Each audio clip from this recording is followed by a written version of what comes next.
one issue was this issue of settler violence, which is not really discussed within Israeli society. And when I saw through my view from the operations room was time and again how acts of violence against Palestinians are just under rug swept and covered up by the military that doesn't enforce the law on violent settlers. So the fact that you're occupying Palestinian territory, that's the root of the problem. There cannot be an occupation that will be moral or that will conduct itself in a good way.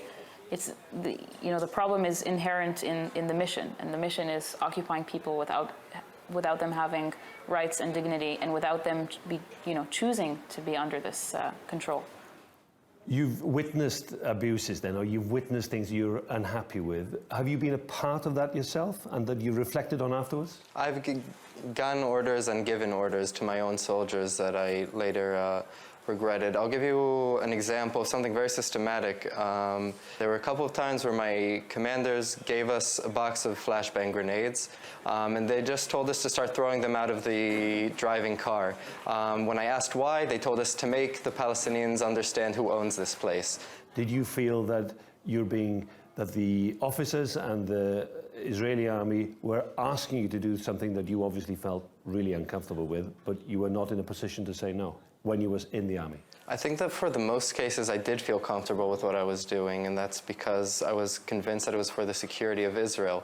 Now what we do in Breaking the Silence is ask questions far beyond just security, like what is the moral price for that security? Is that the kind of security we want to live with as a society? Now I know that isn't what I want my society to be doing, and I know that the occupation isn't justified in any moral terms. So from my own experiences, I know that this occupation needs to end. I know that it has nothing to do with the morality we expect from ourselves.